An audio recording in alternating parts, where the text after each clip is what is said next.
Hi, we're Team Canada, and we are talking about the effects that globalization is having on Switzerland. My name is Derek. My name is Latifa. I'm Joe. And I'm Billy, and I'm going to be doing the introduction. So, as English continues its spread across the globe and ascends into an increasingly dominant position as language of international communication, it is becoming a more significant part of the linguistic fabric of many different countries. This raises important questions about what effects the globalization of English has on matters of language and national identity in the countries undergoing this Englishizing process. In our article, Language and National Identity in the Era of Globalization, the Case of English in Switzerland, Dimon Heinrich addresses these issues by focusing on the case of Switzerland as a microcosm of the international rise of English, and ultimately concludes that Englishizing could potentially affect the national identity of the multilinguistic country, although he cautions that more research is needed to comprehensively answer these questions.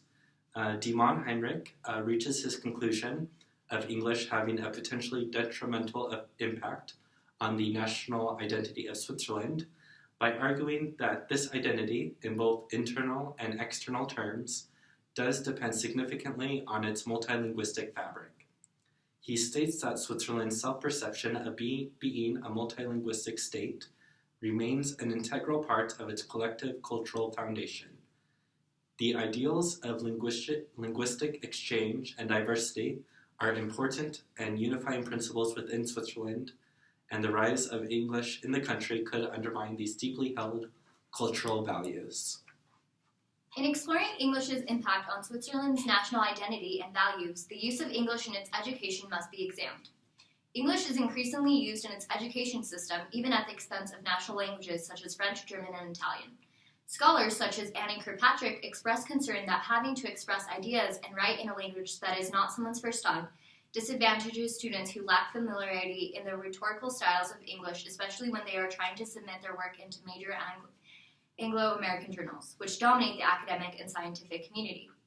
Educational institutions, through their scholarships and programs, play a fundamental role in how they value and how the values and ideal of a culture are communicated, and Swiss students and teachers should be mindful of the effects that English could have on their cultural identity.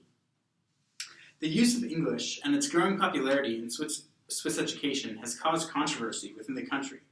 When legislation was introduced to make English the L2 language taught in German-speaking Swiss cantons rather than French, it sparked a national debate.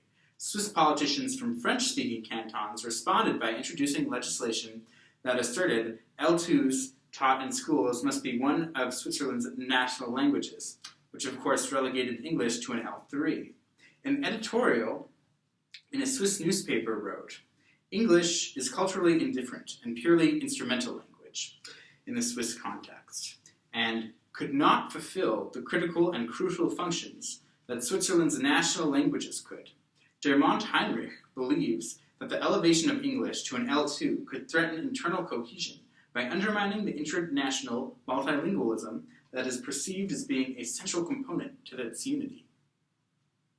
Dermont Heinrich also states that English is not only a pervasive presence, but also it is pervasive in other areas such as finance, banking, popular culture, and mass media.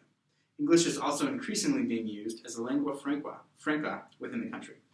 As English continues to grow as a lingua franca, Dermont Heinrich posits that its growing use as a lingua franca in Switzerland does raise some concerns of the effect it has on local languages. In English's history, there are cases where it has behaved as a killer language, meaning that as it was learned, the local language was lost and multilingual communities became monolingual English communities. The role of English has particular salience to Switzerland for a couple of reasons. One, that Switzerland already has some surprisingly monolingual tendencies, meaning that it is more at risk of becoming increasingly monolingual. The second reason involves the Swiss national language of Romansh, which is now spoken by less than 1% of the population, despite its status as a national language. Swiss from the German, French, and Italian language groups no longer see it as useful or relevant, so they do not bother to study it, and it runs the risk of completely dying off within this century. As English continues to grow and be perceived as the global language, other Swiss national languages are now facing their own questions of relevance and usefulness. Diarmond Heinrich warns that most languages cannot survive without significant structures of power, for example, the nation-state, supporting them. Nor are they likely to thrive if they are exclusively and safely relegated to limited spheres of social life. He outlines how Switzerland as a state has protected its multilinguistic fabric throughout its history, and makes a compelling case for why it should continue to do so.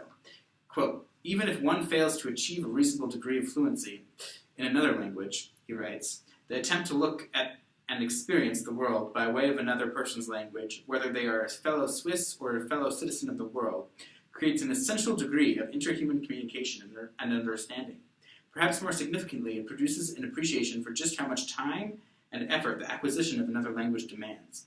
In the particular case of Switzerland, the learning of the national languages creates an understanding amongst fellow citizens, and learning of at least one of these languages outside of their own native tongue is important for the Swiss people for this reason, he argues. Access to national language repertoire remains important for all the national Swiss languages and should be protected, promoted, and encouraged by the state, particularly within the sphere of education. So we thought that this article offered a very thoughtful discourse on how multilinguistic values are central to Switzerland's national identity. We think it gave a thorough overview on English in the country and how its growth could threaten this national identity. By looking at English within Swiss education and as a lingua franca in the country, and incorporating discourse of these issues from our course text by Kirkpatrick, we hope to expand on how it could have potentially detrimental effects. We think Switzerland is a fascinating case study in the globalization of English that warrants much further research. On behalf of Team Canada, thanks for watching! Yay!